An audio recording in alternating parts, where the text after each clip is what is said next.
Hi, and welcome back to the Hirewell YouTube channel. Don't forget to subscribe and hit the little bell below for notifications. Hirewell Talent Insights is proud to present Career Pivoting. Welcome, Jennings Wynn. Thank you so much for joining me today. I wanted to chat with you and get your expertise on a topic that is near and dear to my heart, a career pivot and how to do so. I know that you have experience with pivoting specifically from theater to the business world. And so I wanted to pick your brain a little bit in this chat and get your thoughts on how one might do so. But first, I want to introduce myself and let you introduce yourself. My name is Leah. I work at Hirewell. I am a recruiter there, and I also do some partnership development and some DEI work and some content creation, general Jill of all trades. Again, thank you for joining me. I'm going to throw it over to you and let you kind of do a little intro for yourself.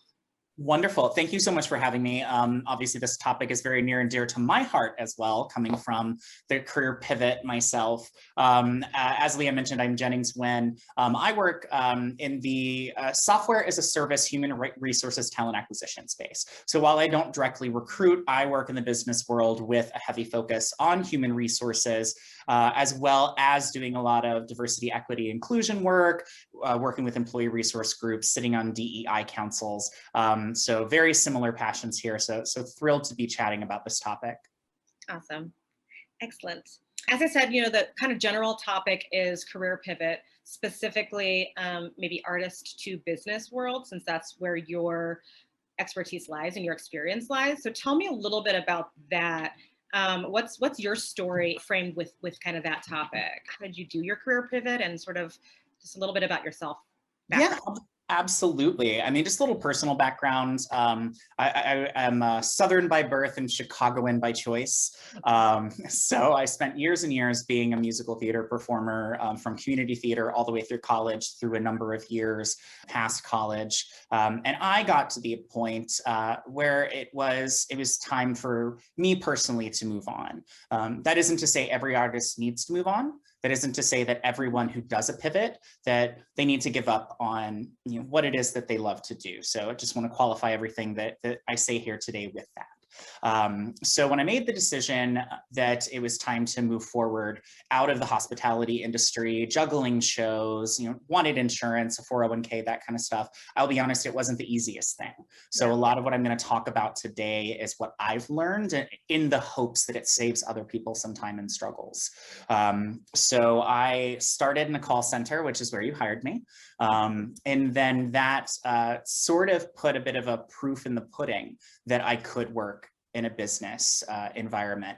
At the time, I was trying to go right from hospitality into business. I didn't know the lingo. I didn't know how to make that transition. So I had to do a bit of a catch step in order to have not a restaurant at the top of my resume, which isn't necessarily what everyone's going to have to do, but was something I had to do. And that's what led me into HR tech sales, which then led me into an industry called customer success, where I'm more focused on configurations and the relationship with the client.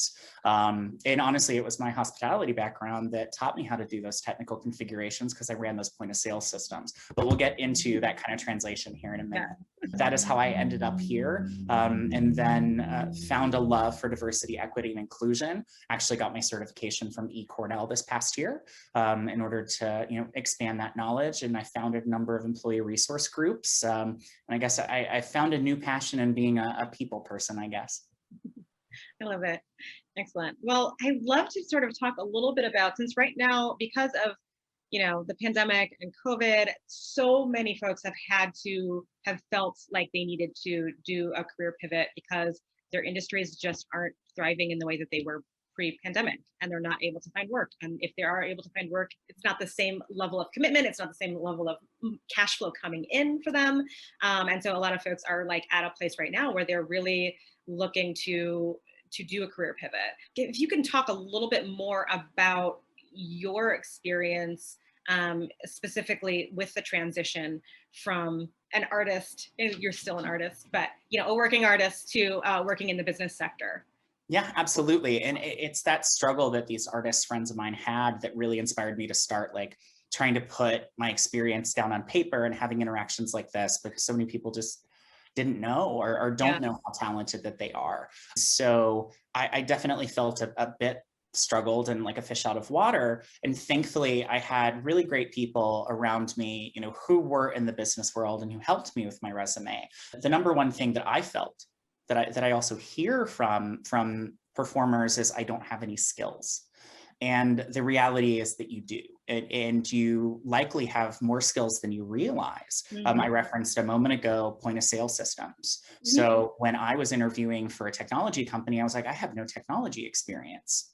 Except I did. I configured the back end of restaurant front ends, right? Which, if you know anything about the human resources technology space, is basically the recruiter back end and the candidate facing space. Very similar. It's all about translating and understanding how to translate. And that's how I was able to get into the tech world and kind of grow into this business and tech space, was learning how to translate those skills and phrase those skills for that foundation. And I continue to do that, even though skills I've learned now are technically business skills.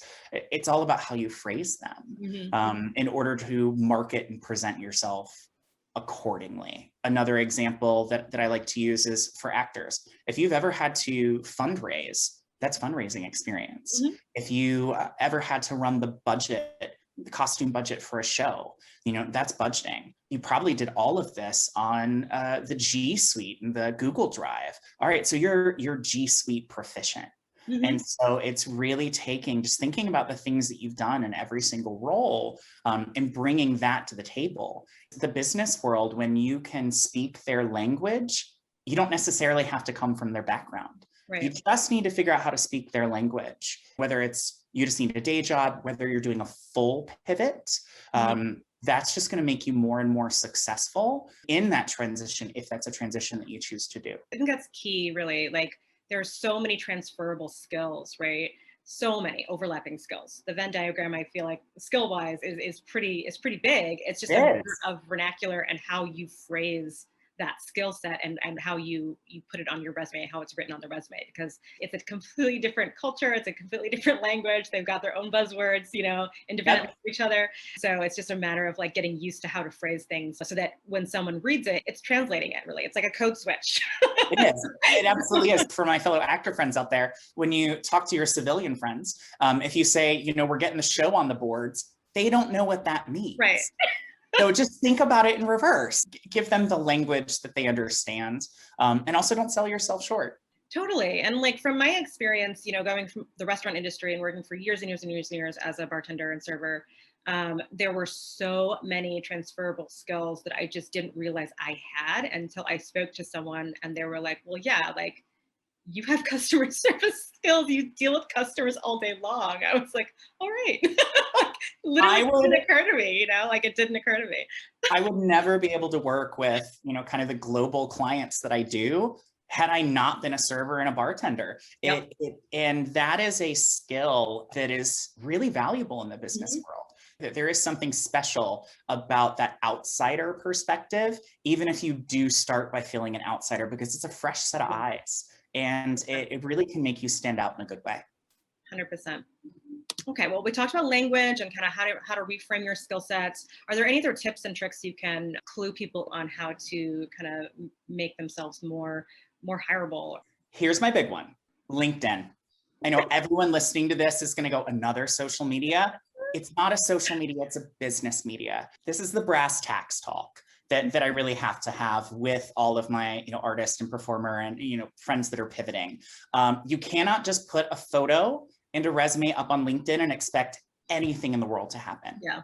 The algorithms for that website are built on usage. It's very much like, an Instagram. You don't necessarily need to be like creating podcast level content. Sure. You need to be logging in once a day.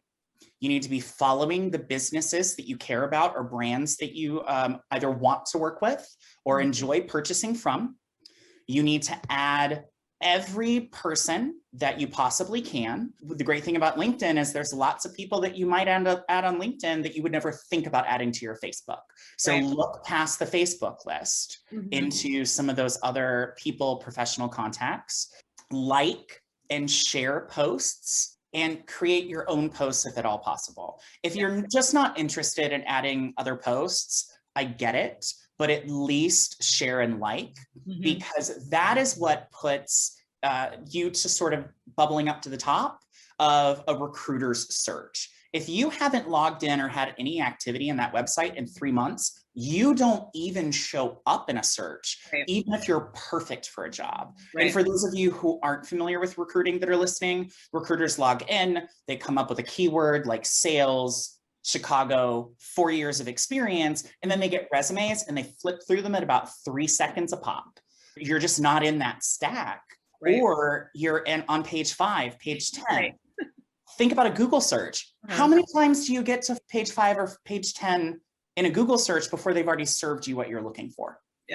And so, you know, maybe take that time that you feel isn't all that great on another social media site where you're maybe fighting about politics, or even a dating app that might be making you feel bad about yourself, and reinvest that time into something that might get you forward and provide value.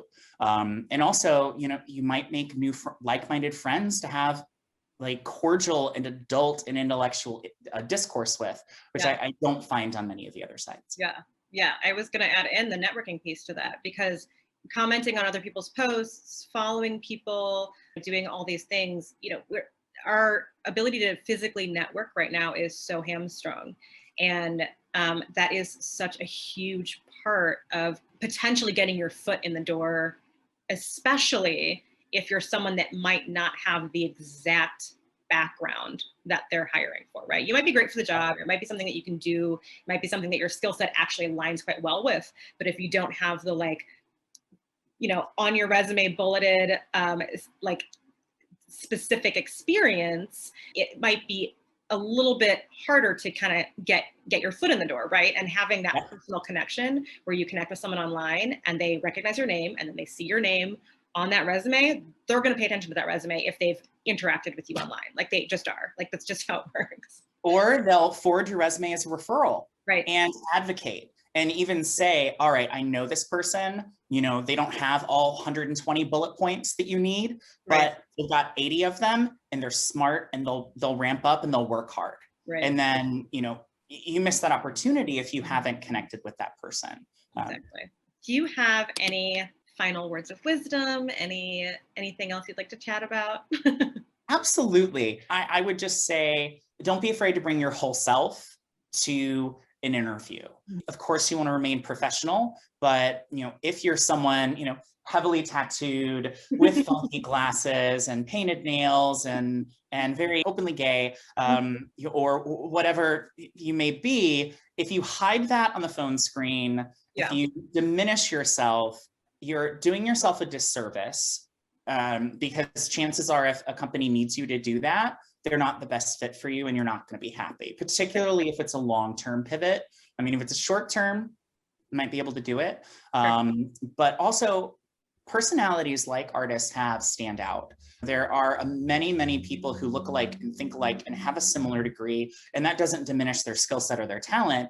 But when a breath of fresh air walks into a room or onto camera, people feel it. And it causes a very special impact and excitement in the company. So you really are your best asset, and really the only person standing in your way is you. Wonderful. Well, thank you so much for your words of wisdom and for your advice. And I'm really glad that I got to sort of get your take on this. I think right now a really prescient topic. I think a lot of people are thinking about it or currently actively struggling with trying to make kind of a career pivot and how to go about doing so. So hopefully your words will be helpful for some folks. I hope so. And thank you so much for your time. It was so nice to see you. It's always so nice to see you. You as well. Thank you so much. And thank you all for joining us. If this was interesting to you, comment, like, share this video, and stay posted for more videos of the like. All right, take care. Bye-bye.